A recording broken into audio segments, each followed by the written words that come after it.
SBI বা state bank of ইন্ডিয়াতে আবারও নিয়োগের বিজ্ঞপ্তি প্রকাশিত হয়েছে। শূন্যপদ আছে 1538 বা 1538টি শূন্যপদে তোমাদের এখানে নিয়োগ করা হবে।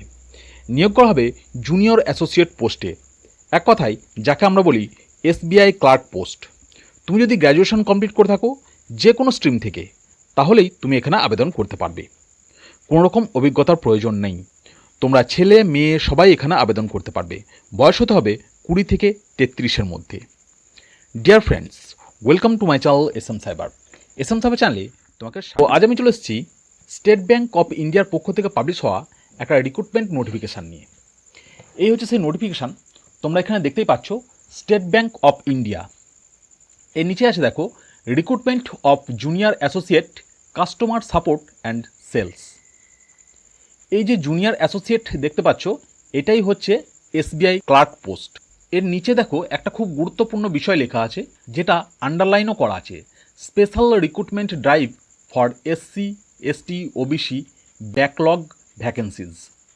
তোমরা এই ভিডিও থাম্বনেলে নিশ্চয়ই একটা কথা খেয়াল করেছো, যেটা হচ্ছে এসসি এসটি এবং ওবিসি প্রার্থীদের জন্য সুখবর। তো সেই সুখবরটা কি? এটাই হচ্ছে সেই সুখবর।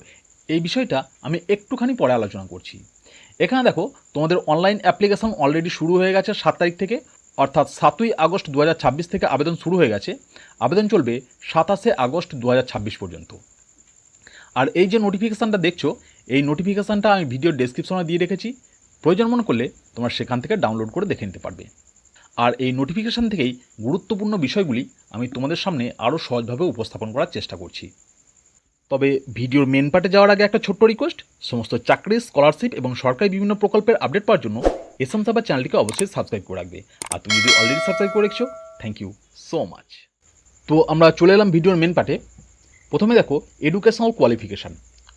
তুমি যদি গ্র্যাজুয়েশন কমপ্লিট করে থাকো, যে কোনো শাখা থেকে যদি গ্র্যাজুয়েশন কমপ্লিট করে থাকো, তাহলেই তুমি এখানে আবেদন করতে পারবে।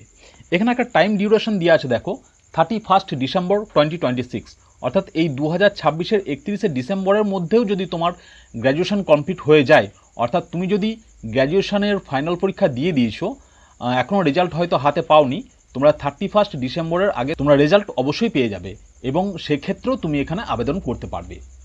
এক কথায় যাদের গ্র্যাজুয়েশন অলরেডি কমপ্লিট হয়ে আছে তারা তো এখানে আবেদন করতে পারছেই, আর তোমরা যারা সবেমাত্র পরীক্ষা দিয়েছো, এখনও রেজাল্ট হাতে পাওনি, তোমরাও এখানে আবেদন করতে পারবে।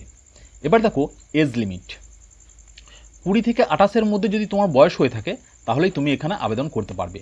আরও স্পেসিফিকভাবে যদি বলি, 2/4/1999 থেকে 1/4/2026 এই সময়ের মধ্যে যদি তোমার বার্থডেট হয়ে থাকে, তাহলেই তুমি এখানে আবেদন করতে পারবে।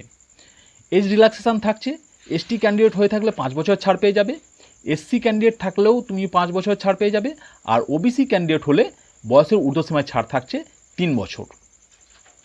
এখানে একটা জিনিস খেয়াল করো, এসসি এসটি ওবিসি সবাইকে দেখতে পাচ্ছি, কিন্তু জেনারেল ক্যান্ডিডেটকে দেখতে পাচ্ছি না। অ্যাকচুয়ালি আমি যে নোটিফিকেশানটা আজকে নিয়ে এসেছি, এই নোটিফিকেশানে জেনারেল ক্যান্ডিডেটরা এখানে আবেদন করতে পারবে না। এটা একটা ব্যাকলগ ভ্যাকেন্সি। ব্যাকলগ ভ্যাকেন্সিটা কি সেটা একটু সংক্ষেপে বলে দিই।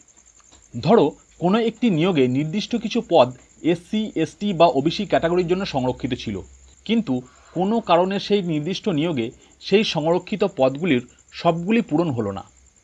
এই ধরনের আগের খালি থেকে যাওয়া সংরক্ষিত পদকে পরবর্তী সময়ে পূরণ করার জন্য যে পদগুলি নিয়ে নিয়োগ করা হয়, সেগুলোই সাধারণভাবে ব্যাকলগ ভ্যাকেন্সি বলা হয়। অর্থাৎ ব্যাকলগ মানে নতুন করে জেনারেলের সঙ্গে প্রতিযোগিতা করার জন্য সাধারণ শূন্যপদ এটা নয়। এখানে মূল উদ্দেশ্য হলো আগে পূরণ না হওয়া সংরক্ষিত শূন্যপদ পূরণ করা। তো বুঝতেই পারছো, যারা এসসি এসটি ওবিসি ক্যান্ডিডেট আছো, তোমাদের ক্ষেত্রে একটা ভালো সুযোগ কিন্তু তৈরি হয়েছে। তোমাদের এখানে জেনারেল ক্যান্ডিডেটদের সঙ্গে প্রতিযোগিতা করতে হবে না। এসসি এসটি এবং ওবিসি ক্যান্ডিডেট যারা আছো, তোমরাই এখানে আবেদন করতে পারবে। তো ব্যাকলগ ভ্যাকেন্সিটা অ্যাকচুয়ালি কি, আশা করছি পুরো বিষয়টা তোমাদের কাছে ক্লিয়ার হয়েছে। এবার দেখো সিলেকশন প্রসেস। সিলেকশন প্রসেসে কী থাকছে, তোমাদের এখানে দুটো পরীক্ষা দিতে হবে। একটা হচ্ছে ফেজ 1 এবং একটা হচ্ছে ফেজ 2। ফেজ 1-এ থাকছে প্রিলিমিনারি এক্সামিনেশান, আর ফেজ 2-তে থাকছে মেন এক্সামিনেশান। এরপর আছে ইন্টারভিউ, তারপর ডকুমেন্টস ভেরিফিকেশান এবং সবশেষে আছে মেডিকেল এক্সামিনেশান। এই কয়েকটা ধাপের মাধ্যমেই তোমাদের এখানে নিয়োগটা করানো হবে। তো যাই হোক, এই ছিল স্টেট ব্যাঙ্ক অফ ইন্ডিয়ার পক্ষ থেকে প্রকাশিত হওয়া নোটিফিকেশান, যেটা আমি তোমাদের সঙ্গে আলোচনা করলাম। আশা করছি পুরো বিষয়টা তোমাদের কাছে ক্লিয়ার করতে পেরেছি। আজকে ভিডিও এখানে শেষ করছি, দেখা হচ্ছে নেক্সট ভিডিওতে। যাওয়ার আগে আবারও বলবো, সমস্ত চাকরি, স্কলারশিপ এবং সরকারি বিভিন্ন প্রকল্পের আপডেট পাওয়ার জন্য